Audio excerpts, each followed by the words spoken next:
Hello दोस्तों, आज हम सुनने वाले हैं प्यारी सी कहानी जिसका नाम है छोटी छोटी बड़ी बातें। निर्मल और आनंद में पक्की दोस्ती थी। दोनों रामपुर के आदर्श विद्या मंदिर में 9वीं क्लास में पढ़ते थे। निर्मल ननिहाल में दिवाली मनाकर 2 दिन पहले ही लौटा था। बहुत दिनों से वह आनंद से मिला नहीं था। सुबह नहा धोकर कोई 9 बजे निर्मल आनंद के घर की ओर चल पड़ा। निर्मल पहुंचा तो आनंद अपने आसपास बहुत सारे अभिनंदन कार्ड फैलाकर बैठा हुआ था।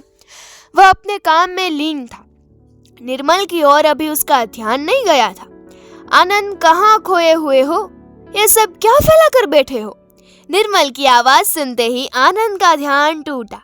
उसने निर्मल की आवभगत करते हुए कहा, आओ आओ निर्मल कुमार, तुम आए हो इसका तो मुझे ध्यान ही नहीं था। भाई, आजकल तुम तो ईद के चांद हो गए हो। मैं दिवाली पर ननिहाल गया था आनंद, अभी परसों ही लौट कर आया हूँ। कहो, क्या हालचाल है? कुशल से तो हो ना? बिल्कुल बिल्कुल, दिवाली में खूब पटाखे छोड़े, अब बाकी छुट्टियों का हिसाब चुकता कर रहे हैं।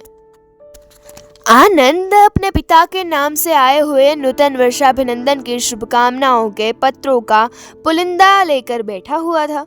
वह सारे पत्रों को अलग अलग छांट रहा था। तब निर्मल ने कहा, यह सब तुम क्या कर रहे हो बधाई पत्रों का? तब आनंद ने उससे कहा कि बैठो निर्मल बैठो, मैं तुम्हें सब बताता हूँ। आनंद ने 8-10 कार्ड दिखाते हुए कहा, ये ऐसे कार्ड हैं जिन पर भेजने वाले ने हस्ताक्षर ही नहीं किए हैं। ये बधाई पत्र अगली दीपावली पर हम दूसरों को भेजेंगे। अच्छा, और ये कैसे कार्ड है? एक दूसरी ओर उंगली उठाते हुए निर्मल ने पूछा। इनकी लिफाफों पर डाक टिकट दिखो, इन पर कोई मुहर ही नहीं लगी हुई है। आनंद ने ऐसे 10 बार लिफाफे निर्मल को दिखाए। तो तुम इनका क्या करोगे आनंद? निर्मल ने पूछा। आनंद, अब यह भी समझना पड़ेगा जनाब, ये वो टिकट है जो उस टिकट को उखाड़ लिए जाएंगे और वे फिर से काम में लिए जाएंगे।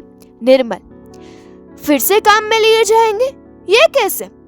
आनंद ने स्पष्टता की। हाँ, इन्हें हम अपने लिफाफों पर लगाएंगे। मगर ये कैसे हो सकता है? एक बार काम में आई टिकटों का जिन पर डाक खाने की मोहर नहीं लगी है फिर से कैसे इस्तेमाल किया जा सकता है?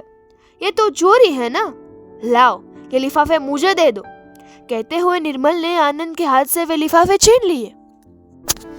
उसने आओ देखा न ताओ और अपना पेन खोलकर बिना मोहर लगे टिकटों पर फर्रार से बड़े बड़े कॉन्स कर दिए। अरे अरे अरे, ये क्या कर रहे हो निर्मल? तुम पागल तो नहीं हो गए हो? आनंद ने निर्मल को रोकने की कोशिश की, लेकिन निर्मल ने आनंद की एक न सुनी। देखते ही देखते उसने सभी टिकटों को रंग दिया। आनंद निर्मल पर बहुत ही नाराज हुआ। उसने निर्मल को बहुत कोसा और भला बुरा भी कहा। शाम को जब मौका मिला तो आनंद ने अपनी माँ जानकी देवी से यह बात छेड़ी। सुबह की सारी घटना बताकर उसने कहा, निर्मल की यह ज्यादती मैं माफ कर नहीं सकती। मैं उससे सारे संबंध तोड़ दूंगा। ये क्या दोस्ती हुई? आनंद की माँ जानकी देवी स्थानिक बैंक में शाखा मैनेजर थी। सारी बात सुनकर वे गंभीर हो गई। निर्मल के पिता स्कूल में क्लार्क थे। एक मामूली क्लार्क के लड़के के संस्कार और ऊंचे विचार को वे मन ही मन आदर करने लगी। जानकी देवी ने अपने बेटे आनंद को शांत होने की सलाह दी। वे बोली, बेटे, निर्मल का बर्ताव पूरा सही है। तुम्हें उसके विचारों की इज्जत करनी चाहिए, कद्र करनी चाहिए। उन टिकटों का फिर से उपयोग नहीं होना चाहिए। आनंद ने कहा, उन पर डाक खाने की मोहर तो नहीं है ना? मगर पत्र पहुंचाने की सेवा तो डाक खाने ने पूरी कर दी है ना। मोहर तो इसलिए लगाई जाती है कि कोई उनका दोबारा उपयोग न करे। क्या हम बस या रेलवे टिकटों का दोबारा उपयोग करते हैं? ये तो कैसे कर सकते हैं? आनंद ने तपाक से कहा। वैसे ही बेटे, डाक के टिकटों का एक बार उपयोग हो चुका हो तो उसका दोबारा उपयोग नहीं किया जा सकता, चाहे मोहर हो या ना हो। माँ, आपने मुझे प्रामाणिकता का सही रास्ता बताया है। मैंने बेमतलब निर्मल पर गुस्सा किया, उसके साथ अन्याय किया है मैंने।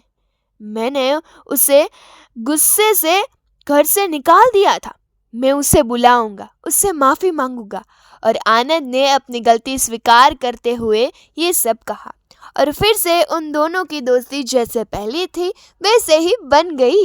इस कहानी से एक ही सीख मिलती है कि अगर हमारे पास अच्छा दोस्त हो तो वो हमें सही बात समझाता है और सही राह दिखाता है।